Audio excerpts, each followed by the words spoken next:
دور کے اہل شرک کے پاس ایک بہت بڑا داغدار دھبا ہے اہل توحید کی مجالس کو دور رکھنے کے لیے، جو وہ اہل توحید دعات کے خلاف جھوٹ پر استعمال کرتے ہیں۔ وہابی دیوبندی سے بچ جاؤ، جہنم سے بچانا اعلیٰ حضرت کا وعدہ ہے۔ اور جب اس کو یہ بتا دیا جائے یہ بندہ گستاخ رسول ہے، اب وہ اس کی گفتگو سننے کے لیے تیار نہیں ہوتا۔ اور یہ اہل شرک کا ایک بہت بڑا وار ہے جو اہل توحید دعات کے بارے میں وہ جھوٹا استعمال کرتے ہیں۔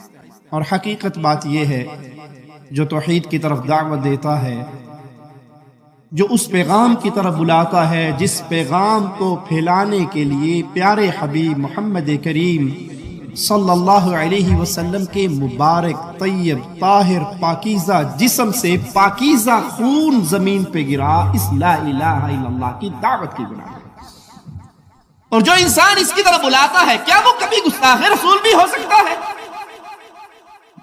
اہل الحدیث کا موقف یاد رکھیے، رسول کریم صلی اللہ علیہ وسلم کی ادنا سے ادنا گستاخی کا تصور اگر کوئی انسان کرتا ہے کہ میں پیارے نبی کی گستاخی کروں، اہل بیت کی گستاخی کروں، پیارے حبیب کی ازواج کی گستاخی کروں، آپ کی آل اولاد کی توہین اور گستاخی کروں، اس تصور کے ساتھ ہی وہ دائرہ ایمان سے نکل کے دائرہ کفر میں داخل ہو جاتا ہے۔ ہم گستاخ رسول کو کافر جانتے ہیں، مرتد جانتے ہیں، اس کا اسلام سے کوئی رشتہ نہیں، لیکن ظالموں لا الہ الا اللہ کی آواز بلند کرنے کی وجہ سے تم اہل توحید کے خلاف جھوٹ کا الزام لگاتے ہو کہ یہ رسول کا گستاخ ہے۔ جو رب کی توحید کی طرف بلاتا ہے وہ تو سنت مصطفیٰ پہ چل رہا ہے صلی اللہ علیہ وسلم، وہ گستاخی رسول کا تصور بھی نہیں کر سکتا۔ اہل توحید دعات کو بدنام کرنے کے لیے ہمیشہ کوششیں ہوتی رہتی ہیں، اور ان میں ایک نئی کوشش، ایک انڈیا کے بریلوی مولوی صاحب کی تقریر سننے کا موقع ملا۔ او وہابیوں ملو، اگر ہم یاد اور سیاق خواجہ علی کے تو آپ کو کیا تکلیف ہے؟ کیوں دخل دے رہے ہو عقیدت کے باب میں؟ کیوں دخل دے رہے ہو عقیدت کے باب میں؟ او لوگوں، ہم کہتے ہیں حضرت ہمارے اور تمہارے درمیان اس دنیا میں فیصلے کے لیے میرے اللہ کا کلام ہے۔ اگر ہمارا اور آپ کا کسی بات پہ جھگڑا ہوتا ہے اس کا فیصلہ ہوگا کلام الہی سے اور حدیث محمد الرسول اللہ سے صلی اللہ علیہ وسلم۔ اور جب رب کی عدالت میں پہنچیں گے وہاں ہمارے جھگڑوں کا فیصلہ میرا مولا خود کرے گا۔ کہ ہمارے اوپر الزام لگاتے ہو صرف اس لیے کہ ہماری زبان سے کبھی یا علی مدد کا نعرہ نہیں نکلا۔ کوئی سنی بے نمازی ہوگا تو اس کی بخشش ہے، کوئی اگر داڑھی منڈا ہے ایمان والا ہے تو بخشش ہے، کوئی اگر بے روزے دار ہے تو اس کی بخشش ہے، کوئی اگر حج فرض ہونے کے بعد نہ کرے تب بھی ایمان والا ہے تو بخشش ہے، غیبت کرنے والا ہے تب بھی اس کی بخشش ہے، چغل خور ہے تو اس کی بخشش ہے، زناکار ہے تو اس کی بخشش ہے، مگر کوئی نبی کا غدار ہو جائے تو اس کی بخشش ہرگز نہیں ہو سکتی، چاہے جتنی نمازیں پڑھ لے۔ تو پتہ کیا چلا؟ پتہ یہ چلا نمازی بعد میں بنو، عاشق رسول پہلے بنو۔ کبھی یا رسول اللہ مدد کی پکار نہیں نکلتی، ہم کبھی کسی بابا کو غریب نواز و بندہ پرور و داتا نہیں سمجھتے۔ تمہیں یہی تکلیف ہے تو سیدھی طرح جس بات کا دکھ ہے وہ کہو۔ عوام الناس کو بھڑکا کر اشتعال دے کر اپنے مذموم مقاصد کو پورا کرنے کے لیے وہ الزام لگاتے ہو جس الزام کا ادنا سا تصور بھی کوئی کلمہ پڑھنے والا نہیں کر سکتا۔ صحیح مسلم حدیث نمبر 2919 جس کو سیدنا ابو ہریرہ رضی اللہ عنہ وارضہ روایت کرتے ہیں، آئیے اس کو سنتے ہیں۔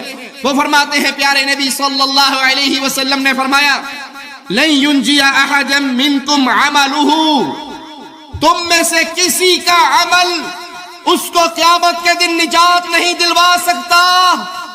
ارشاد محمد کریم ہے، پیارے حبیب کی حدیث ہے، سیدنا ابو ہریرہ محدث امت بیان کر رہے ہیں، مصطفیٰ صلی اللہ علیہ وسلم نے فرمایا تم میں سے کسی کے عمل قیامت کے دن اس کو نجات نہیں دلوا سکتے۔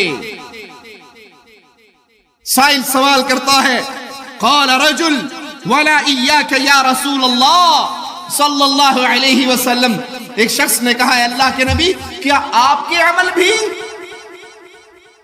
کیا آپ کے اعمال بھی اشرفیوں گھبراؤ مت، غوث اعظم شیخ عبد القادر جیلانی کا دامن تھامے رہو، اللہ کی رسی ہے، چشتیوں خواجہ معین الدین حسن سنجری کا دامن تھامے رہو، اللہ کی رسی ہے، اور اے اشرفیوں ادھر ادھر مت بھٹکو، مخدوم سبنانی کا دامن تھامے رہو۔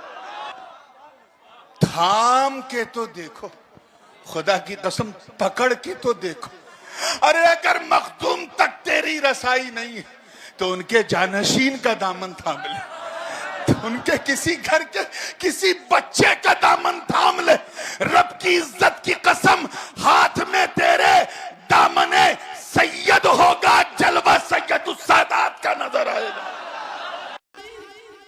اگر مصطفیٰ علیہ السلام جنت کے مالک ہوتے تو آپ فرماتے میں تو جنت کا مالک ہوں، جس کو چاہے دے دوں، جس سے چاہے روک لوں۔